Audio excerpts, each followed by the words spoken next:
What makes a chef want to play with fire? On today's menu.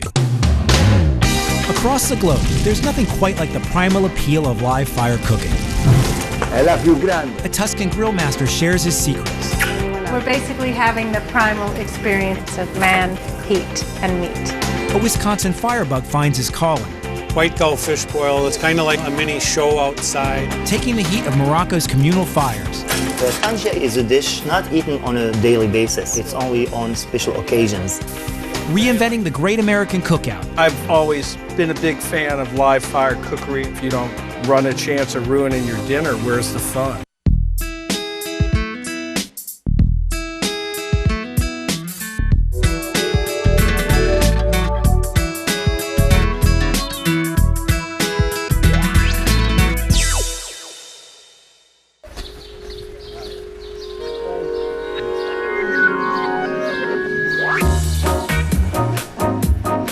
Forse questo gruppo hanno capito to beef or not to beef.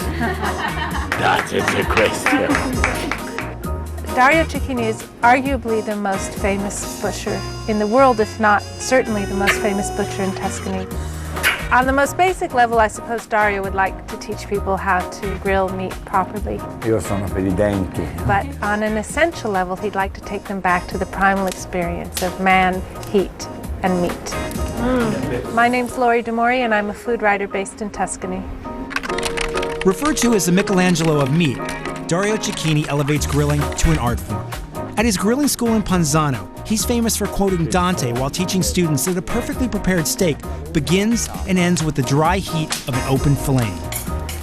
Seared on the outside and a sangue, Italian for blood red, on the inside, a steak grilled by Cecchini brings out the carnivore in all of us.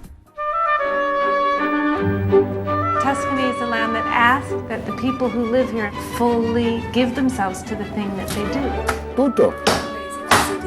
So Dario happens to be a butcher, but he's not just a butcher. Insieme di tutto questo che. He's a butcher. Perché no? And why not? Why not do what you do with passion? This is your only life. For generations, his family's had a butcher shop, a macelleria, in the town of Ponzano. His passion for all things meaty has inspired him to open a grilling school, La Scuola della Griglia. Sono sempre le tre grandi bistecche. Dario says that in Toscana, there's 3 steaks. Il primo This taglio is the first cut of the steak, the famous bistecca alla fiorentina. è la più grande. It's the largest one. It's exactly 3 of Dario's fingers. Più piccola, So the second steak is slightly smaller, la costata alla fiorentina. and Appena. the meat you can see is slightly more marbled. La terza bistecca The third steak, which in his opinion actually is the best, è un cuore. it's a heart, look. È la bistecca panzanese. So that's the inside of the thigh. That steak is a perfect steak. Ha bisogno di vedere un grande fuoco di grill. It needs a perfect grill.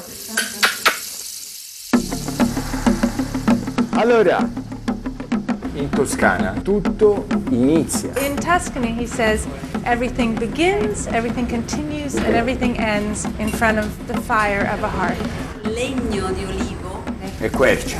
Okay, this is oak. Una temperatura troppo bassa. Okay. One thing to avoid is meat that's too cold. You'd like it as close to room temperature as possible. Okay. Leave it out for 6 to 8 hours before. Si attacca il capezzolo della mamma. The reason that there's 2 sources of heat going on is because you keep the fire going in back and you pull forward the embers to cook on in the front. This fire has to heat the house. This fire has to cook the food. It's a continuous process. All'anima piace. So we've turned off our cell phones, we've detached ourselves from technology, and we have our souls that are going on a trip back è un to the viaggio. beginning. Oh my goodness. Woo! So these steaks are going to be cooked on both sides, and what it's doing, this high heat, it's searing the meat. It will take 20 minutes to cook. Li funzionano molto bene, Lori. Yeah, those are his best utensils, so that's what he uses to turn the meat. La carne è perfetta così. I've asked Dario, well, you didn't put anything on the meat, no salt, no pepper, no herbs, and he says, it's perfect like this, smell it, and it's true. Questo è cosa di molto, molto simile. All right, so we're basically having the primal experience of the first man who discovered fire, who had a piece of meat and put it on. Secondo Dante, io credo che ci sarà un inferno. Dante says that the flames are where all the gluttons are going to end up. But he thinks where you have flames, you're always going to have a grill, and something delicious like this maybe won't be that bad after all. La prima bistecca è pronta. When the first steak's ready, what he wants all the students to do is take your first piece with your hands, nothing on it at all, and pay attention to the flavor. That's you're trying to remember what the essential flavor is. There's something about this sort of meat that's clean. This is the second steak, which is like the prime rib. Oh, the fat, marvelous. There's some carnivores around. So we're on the third, Dario's favorite, la bistecca imperiale panzanese. Ah, guarda l'occhio, guarda. So who's for the first one? So the bistecca fiorentina wins, which is why it's the most famous piece of meat in all of Tuscany.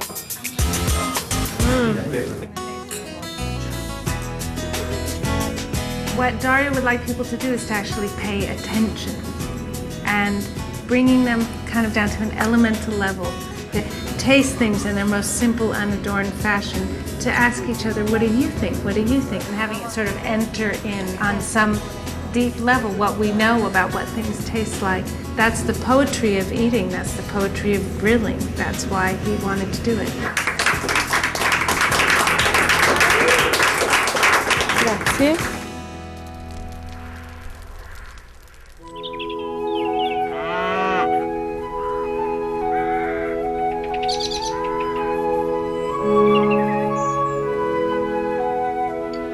A lot of the people that come up to Door County are coming up, one for the beauty and also for the fish boil.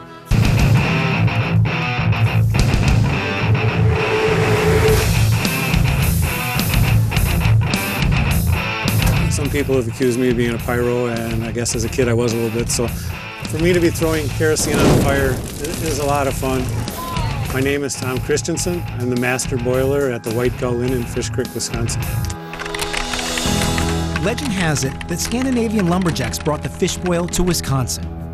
On the banks of Lake Michigan, about a 3-hour drive from Milwaukee, the White Gull Inn keeps the tradition alive and well.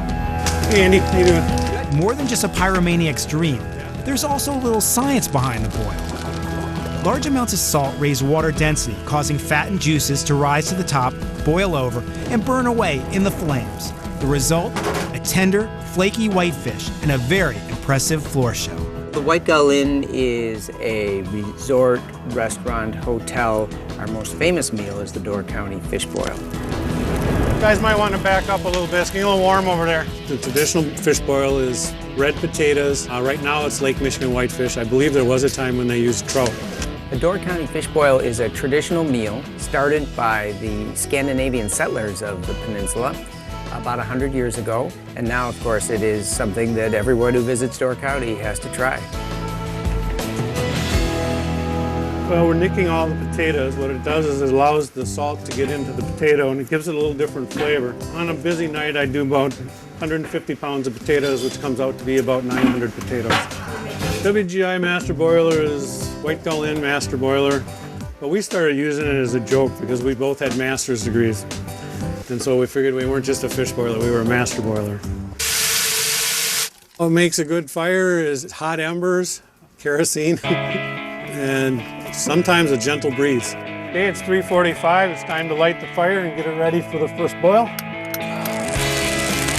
I think the smell of burning wood probably brings people back to their childhood. I actually have people who get disappointed after the last boil and I come out here to put out the fire because they like to sit around the fire and they like to have the smell of the hardwoods burning. Pinch of salt. Roughly in the first boil, it's between 5 and 8 pounds of salt. 1 pound per every 2 gallons of water. The older customers who are on salt-free diets, they say, my doctor doesn't want me to, oh, my cardiologist is going to be mad at me. But in reality, not that much of the salt makes it into your food. Most of it just stays in the water. Potatoes are far enough along to put the fish in. White gull fish boil. It's kind of like a mini show outside. We take questions from the audience. Then when I throw kerosene on the fire, it superheats the water. The fats and oils that have come to the top then boil over and you have a cleaner tasting fish. Of course, the climax of the fish boil, when there's the big overboil, the big flare-up. Other questions I get, have you ever been burned? I've never been seriously burned. I've had some hair burn off. I've had what I would call a common sunburn.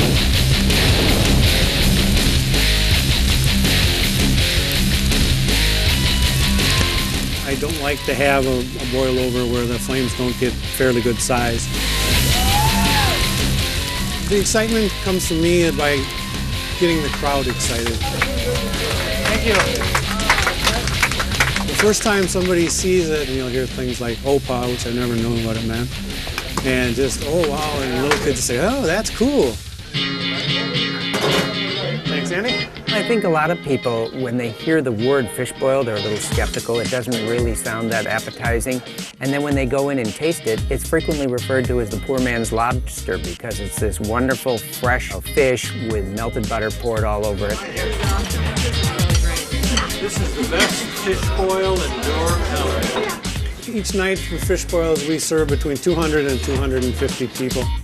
Our fish boil is all you can eat. So every once in a while, we end up having to do a third pot of fish because we had a really hungry crowd. We're gonna give it a little shot of kerosene. My customers a lot of times will tell me, not so much thanks for cooking my meal, but they'll say thanks for the show. And both of those comments, thanks for cooking my meal or thanks for the show, they both mean a lot to me.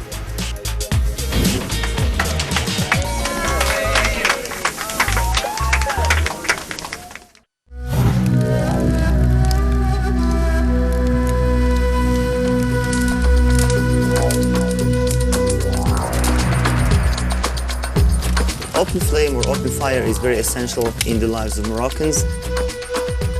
Inside every neighborhood, there's always one hammam, which is the Turkish bath. The fornaci is the place where water is heated for the hammam, and that's where also the tangia is cooked. Tangia is a dish that cooks slowly for a long, long time in a pot that's buried in ashes or ambers. My name is Hamza Bouzouzou, and we are in Marrakesh.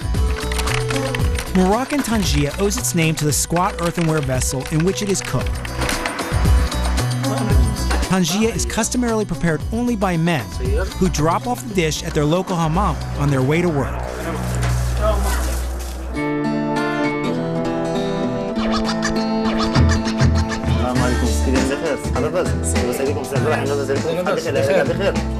Mr. Abdurrahim bin Sahrawi is a painter in Marrakesh, but he's famous for his tangia, and he is very well known for the passion and the love that he puts in the preparation of the tangia. And just watching him prepare it makes everybody wanna enjoy this delicious dish. Tangia can be prepared using different kinds of meat. We are actually using beef. Now the meat that's used actually comes from the joints. The bones are nice because we get some fat from them and we also get the marrow from them. Now these are the preserved lemons, and that's what gives the meat the really nice flavor. Now cumin and then cooked butter. The cooked butter is actually rancid. Moroccan people love to use because it adds such a strong flavor to it. And then we add 2 cups of water and 1 glass of olive oil. And we add the final touch, the hole to allow the steam to go out. Barakallah fik. Salam alaikum. The tangia is never cooked at home.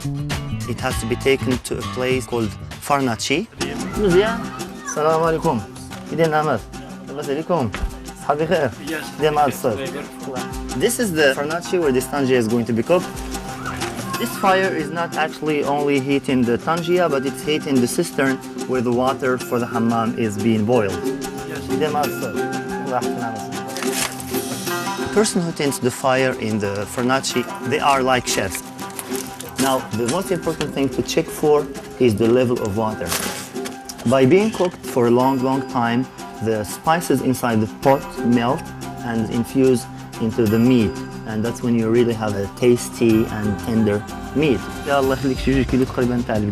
So I told him it's beef and it's about 2 kilos, and he knows now that it's gonna take 3 or 4 hours. The wood that they are burning here actually is cedar wood. They go through 400 to 500 kilos every day. They drink 20 liters of water a day, but I'm sure they sweat 30 liters. Oh, it's scorching hot, and we leave him to do his job.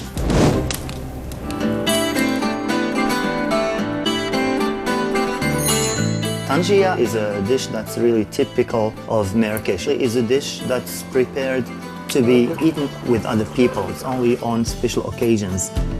And it was just perfect. The smoke always leaves a little bit of a taste on the meat itself. There's a saying here that goes, the art of cooking is the only art that feeds the person who does it. If you are a painter maybe or an actor, you might not do so well. But being a cook, you are sure that you at least have some food on the table.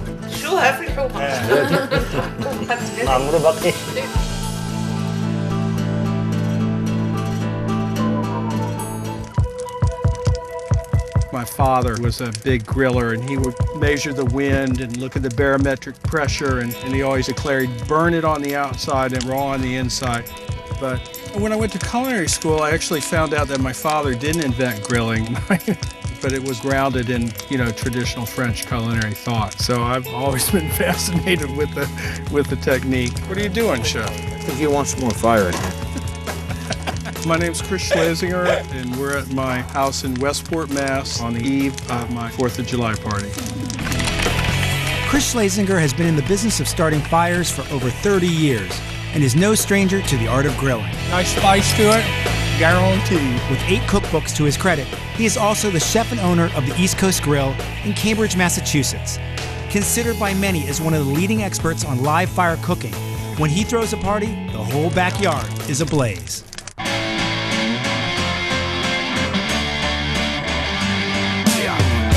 This is 160 pound. Whoa. This will be the biggest one that I've ever done. I've always been a big fan of live fire cookery. Yeah. That's huge, to deal with the ambiguities of live fire, and then also to put a whole animal on top of it, to me, is kind of the pantheon of the challenge of cooking. Now the fun begins. All right, ready? Oh, yeah. There we go. There's 2 ways to get this on. We stitch it on. We're going to also clamp it on. It's not easy. All right, bring it up. If people are reviled by this, then they shouldn't eat a pork chop. I mean, this is a more honest way of eating meat. One thing is constant throughout all the whole animal traditions is the respect for the whole animal. All right, bring it up.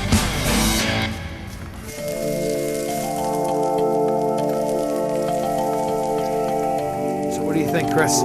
Yeah, Right over here? Yeah, man. The injector. Here we are at stage 2. We're injecting flavor like a brine solution into the hands. With grilling, I think some people mistake the technique and they think the flavor is a result of the smoke. But to me, the flavor is a result of the interaction with the meat and the high heat. It's ready to go. I think you're all set, chef.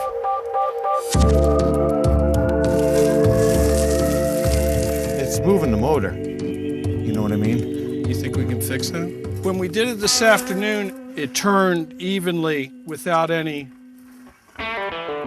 flop. Look at the bodies torquing. We're concerned that later on there's going to be the pig coming loose and stuff. So several years ago, I caught the pig on fire and it basically exploded.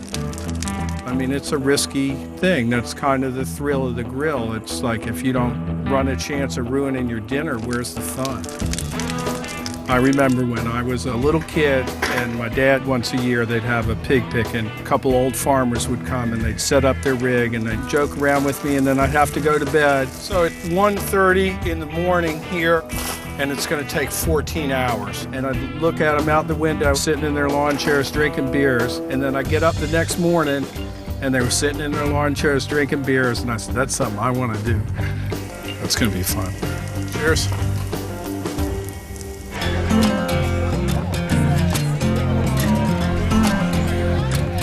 All right, we had a little problem last night, as I thought. The unveiling, still all one piece. We were a little on level with our grounding, so the motor failed to push the pig around. At about 4:30 this morning, we had ignition. It was quickly put out by the expert cooks and fortunately transferred to the barbecue machine. You know, modern cooking, we use microwaves, and we set the microwave to 2 minutes. We put a chicken in the oven for 350 for 45 minutes. And I always kind of thought grilling was real cooking because you had to make so many different judgments, that each fire had its own unique ethos, and the food coming off that fire was unique every time. The human creature gets very excited around an open fire. There are primal elements involved. It's in the nature of the beast. Chris understands this instinctively, and I think it has a powerful effect on how he sees and presents food. So there it is. That's the very rare half rotisserie, half spit roasted, half barbecued pig. First time in the history of culinary arts. That's worth staying up all night for. We have pork appetizer, followed by a pork entree, followed by pork intermezzo, pork dessert. Hey, what's going on, man? I'm a little greasy. Nice to see you. The good fellowship that surrounds food, that's always excited me and always made all the hard work of being a restaurateur worth it. Hi, how are you? Nice to see you. You hungry? And I think for us, as well as other people throughout the world, cooking with fire has always been associated with celebratory, happy times. I mean, I like fire whether it has something cooking on it or not.